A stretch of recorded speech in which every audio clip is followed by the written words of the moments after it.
The year is 2030. After Ed Sheeran lost his case, musicians exhausted every 4-bar chord progression. Pop music now features 23-bar cycles. Tutorial videos explain how to escape copyright infringement using Arabic 17-tone equal temperament. Noise music experiences a renaissance. Thankfully, that's not going to happen. Hopefully. Maybe not. I don't know yet. What's going on today, guys? Massive Lawyer here, and today we'll be talking about the Ed Sheeran Marvin Gaye lawsuit. Over the past 2 weeks, a lawsuit has played out accusing Ed Sheeran of ripping off a Marvin Gaye song. The songs in question are Thinking Out Loud by Ed and Let's Get It On by Marvin Gaye. I'm gonna assume everyone here has heard Let's Get It On, but if you want to hear the Ed Sheeran song, just go look it up. I'm not gonna risk getting airstriked on my house. I will be playing the chords to it later on in this video anyways though, or as close as I could get to it. This was a case that was originally filed in 2017 but was delayed due to the pandemic. Okay, this is really tough because anytime I move my headphones, the glasses, they become crooked. So if the glasses look crooked, shut up. So the lawsuit was put forward by the heirs of Ed Townsend, the other writer to the Marvin Gaye song, other than Marvin Gaye obviously. And this got to the point that Ed Sheeran said he would quit making music if he didn't win this case. Which is funny as that is, it would have been a net loss for all of us as musicians and producers, as it would set a terrible legal precedent going forward. At the trial start, attorney Ben Crump told jurors on behalf of the Townsend heirs that Sheeran himself sometimes performed the two songs together. The jury saw video of a concert in Switzerland in which Sheeran can be heard segueing on stage between Let's Get It On and Thinking Out Loud. Crump said that it was a smoking gun, proof that he stole from the famous tune. Do you hear that, guys? If you mix two songs together or mash them up, they could be coming for you next. This is the most asinine shit. This attorney is worse than I would be if I was an attorney, or he's knowingly acting in bad faith. Ed claimed his song was written one evening with his longtime collaborator and friend, Amy Wadge. Really? Amy Wadge? Okay. And they said this song was inspired by very long-time love they see between very old people. When Sheeran testified, he repeatedly picked up a guitar resting behind him on the witness stand to demonstrate how he seamlessly creates mashups.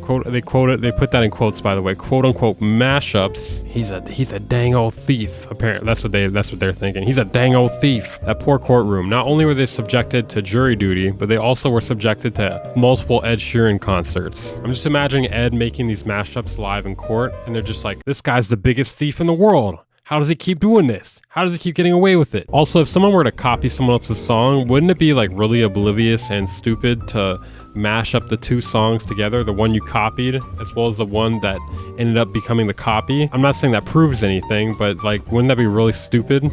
That's your evidence? It just seems like someone robbing the same location twice. Townsend's heirs said in their lawsuit that Thinking Out Loud had striking similarities and overt common elements that made it obvious that it had copied Let's Get It On, a song that's been featured in numerous films and commercials and scored hundreds of millions of streams, spins, and radio plays in the past half century. The person who wrote this is really old. Who the hell says spins anymore? Striking similarities. Okay, we'll see about that. Sheeran's song, which came out in 2014, was a hit, winning a Grammy for Song of the Year. His lawyers argued that the song shared versions of a similar and unprotectable chord progression freely available to all songwriters. That is correct. The chord progression in question is 1, 3, 4, 5, and it's been used in countless songs. Name 5. Okay. True Love Ways verse, Buddy Holly. A Summer Song verse, Chad and Jeremy. Fun Fun Fun, the chorus of the Beach Boys. Mr. Lonely as a verse on Bobby Vinton. And this is just in C, by the way. I can keep going if you want. Oh yeah? Name 5 more. Okay. Crocodile Rock by Elton John. Dreamin' by Weezer. As I Lay Me Down by Sophie B. Hawkins. Make Your Own Kind of Music by the Mamas and the Papas. Amy by Green Day. And this is one reason why a lot of producers and musicians are really invested in this case. It really comes down to setting a legal precedent for someone using a similar or the same chord progression. Like was stated earlier, it's not copyrightable by law. Now you may ask, why is it not copyrightable by law? Well, there are several different reasons. One being that quite a few of them are public domain, as in they've been used for 100 years or more. 2 being that they are building blocks that are used for almost every single song. And number 3 being that you can copyright ideas but not concepts. Certain genres are so built around certain chord progressions as well too, that if you copyrighted a single chord progression, you'd be copywriting the whole genre essentially. So we're going to take a quick look at these songs here. I just wanted you to know that I obtained these songs completely through legal means, okay? So if anybody asks, completely through legal means. So I separated the stems of both of them and I soloed just some melody instruments essentially. First thing I noticed, they're semitone off. They're not even in the same key. Now I actually converted both of these into MIDI and then adjusted the chord progressions until they seemed right. Keep in mind I've done my best here. So we have the Marvin Gaye chord progression here.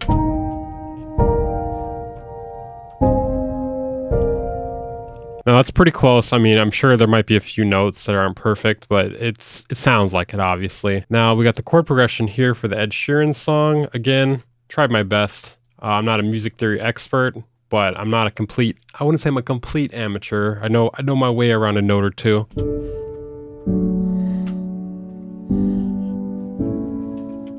So let me just read those chords to you really quickly. All right, so this one looks like it's a D5 to D major. It looked like it might have been F sharp minor to begin with, but I think they substituted for a major with a lower bass. Then they have the 4 chord, the G major, and then the 5 chord, the A major. Really simple stuff. I feel like everyone's heard this song before, even whether or not it's in this song. And the Marvin Gaye one here, I might have overcomplicated this one even. E flat major, G minor 7, A flat major, B flat major. Now obviously you can put them in the same key, and as you'll notice here, they actually go together, just like how Ed Sheeran mashed them up.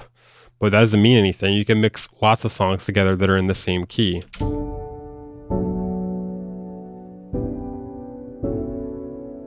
Obviously it's not completely perfect, but you could sing the same melody over it if you wanted to. You could definitely segue between songs, which is what happened on camera. And like I said, you can't copyright a chord progression, so they aren't even the exact same in terms of the way they're expressed. But they are very similar for sure. In Mr. Sheeran's case, the plaintiffs argue that even if elements like chords may be under copyright individually, their selection and arrangement on Let's Get It On was original and distinctive enough to warrant protection. Mr. Sheeran's side responded that the plaintiff's case did not pass the high legal bar required for such protection. Now listening back to the actual version of both these songs is pretty hilarious because they don't sound that similar. Catherine Townsend Griffin, Ed Townsend's daughter, testified during the trial that she thought Sheeran was a great artist with a great future. She said she had hoped the lawsuit would not result in a trial, but I have to protect my father's legacy. So why would she not hope it resulted in a trial then? Was she hoping they would settle out of court? Pick a side, Jesus, Catherine. But anyways, the jury deliberated for 3 hours before determining that Ed Sheeran did not copy the song. And I find it really scary that a case like this would be decided by people with no musical knowledge. I mean, I get it, they want to pick unbiased people, but it seems like when it's a very specialized topic like this, you might want experts. Whereas experts, obviously, they're in the courtroom trying to explain things to the average people. I feel like the average person might not get it the same way.